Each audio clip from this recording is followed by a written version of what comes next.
Righto, so a little bit of an update here guys on the little boat and the big boat. So I haven't done a lot to the big boat recently. Just we had a lot of rain up here in North Queensland not that long ago. It's probably been a month or so now, and I had to go along and drill some holes in the big boat to let some of the water out. Because it's been so wet, what I've done is I've decided to concentrate on the little boat a bit more. So we're getting there. We're starting to make some progress with this boat. You can probably remember, originally all we had was some structural support like stringers and bulkheads in this boat, but now we're starting to, I've got a rear center console in there. I've got a 100 litre fuel tank in there underneath that section here. This is all thermalite, by the way, all thermalite and FF360. I haven't glassed over the thermalite. I wanted to keep this boat as light as possible. I've made it strong enough so that it doesn't flex, but this will give you an idea. I've still got a lot of finishing work to do.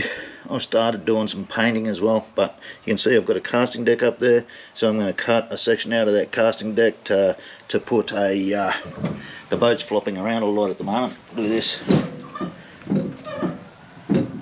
The reason that's happening is basically because I've had to push the boat back on the trailer to make sure that I get to the bow when I painted the bow. So I'll give you an idea. Started sanding the floor, so that's flow coat on the floor, flow coat up here as well, and flow coat all over. I've got to do some more fairing on some of these areas and a lot more sanding, cutting back, cleaning up, stuff like that. Some of the areas are still quite rough. I've started doing, you can see that I've started doing some paint work. It's not the greatest paint work, to be honest. I've had to prime that. That was a 2-pack primer, essentially an epoxy primer. And then after I've done the primer, I've had to sand it back, spend a lot of time sanding. I've probably spent hours and hours sanding, and it's still not perfect. So the amount of time and effort that goes into doing that sort of work is, wow. That's impressive. Some of the guys that do that stuff all day, every day. I'm impressed, you know, because that's a lot of work. It's not coming up too bad. So to give you some idea, this is all flow coating across the top. This, I've started to sand that back. I've obviously made a bit of a mess there, but I've started to sand that back to clean that up. I've done the same thing up here.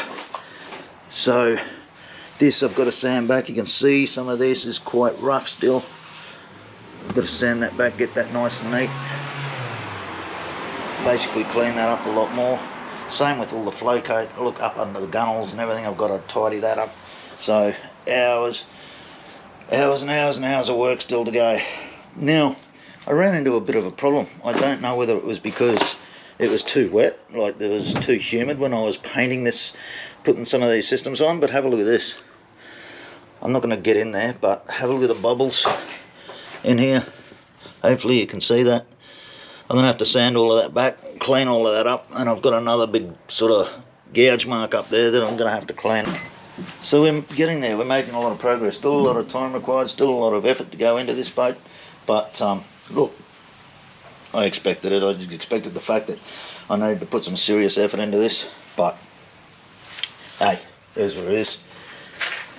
You can see I've got conduits in there underneath the center console, underneath the console there. I've got my fuel lines in over there. I've got conduits in for some of the electrics and electronics that's going to go up in the bow. I don't know exactly how I'm going to finish this stern off yet. I've got to work out. I don't want to box everything in. A lot of boats, you see, they've got all these box sections in them and everything else. I don't really want to do that. And the reason I don't want to do that is I feel like that restricts you a little bit too much. If I want to put a different size box in, or different batteries, or something else, then I want to be able to get to it and make sure it's nice and easy to get to. So anyway, look, in the future I'm going to do a video about all of the materials that I used in this boat. Stuff like the Q-cell, the bog or the talc, the resins that I've used, polyester resin and VE vinyl ester resin. I've used 2-pack polyurethane products. and as well as different sort of fairing materials. I wanted to see what they were going to be like, so that when I go to finish the big boat, I'm going to know what I prefer to use, what I don't like to use, and go from there. Right, guys, so that's pretty much about it for this quick video. Just wanted to go through that and show you all of that, let you know where we're at and where we're headed, and I'm going to continue. I'm going to continue doing some painting.